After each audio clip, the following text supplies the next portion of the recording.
बहरामपुर विधानसभा क्षेत्र से कांग्रेस उम्मीदवार अधीर रंजन चौधरी कहते हैं, बंगाल में हिंसा से मुक्त चुनाव की उम्मीद करना असंभव है।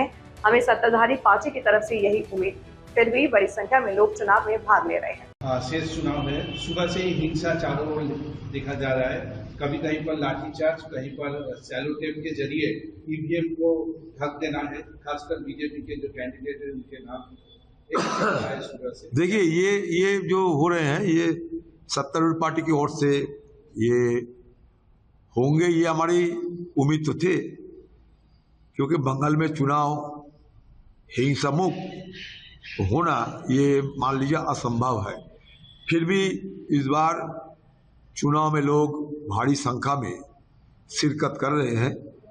वजह यह है कि आम लोगों को लगता है कि इस बार चुनाव में हम बूथ बूथ पे जाके वोट डालने में, वोट देने में सक्षम होगी, क्योंकि भारी संख्या में सिक्योरिटी फोर्सेस, मतलब केंद्रीय बल की जो लोग हैं, ये तैनात है। लोगों को भरोसा जरूर होते हैं। फिर बूथ के बाहर तृणमूल अपने तय तरीके जो विश्वास करते हैं, तय तरीके के साथ चुनाव करना चाहते हैं।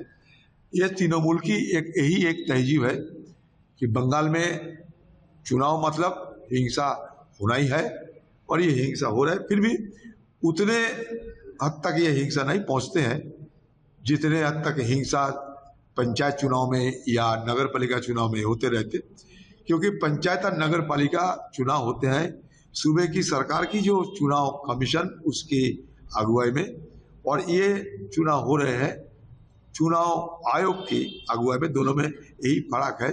इसलिए आम लोग वोट देने में सक्षम हो रहे हैं। भयभीत ना होकर लोग बूथ बूथ जाकर शिरकत कर रहे हैं चुनाव में। इसलिए तृणमूल आज डरे हुए हैं।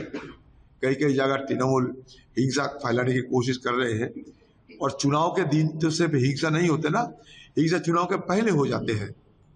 डराना, लुभाना और धमकी देना, ये तरह तरह की जो मतलब तनाव पैदा करने के लिए जो वातावरण और जो माहौल बनाना जरूरी है तृणमूल पार्टी के, ये चुनाव के पहले हो जाते हैं। आज चुनाव के दिन क्या हिंसा होगी? चुनाव के दिन 2-4 बूथ में इधर उधर होगी, लेकिन ज्यादा तो कुछ नहीं कर पाएंगे, क्योंकि जानते हैं आज ज्यादा झड़प करने की कोई मौका नहीं मिलेगा।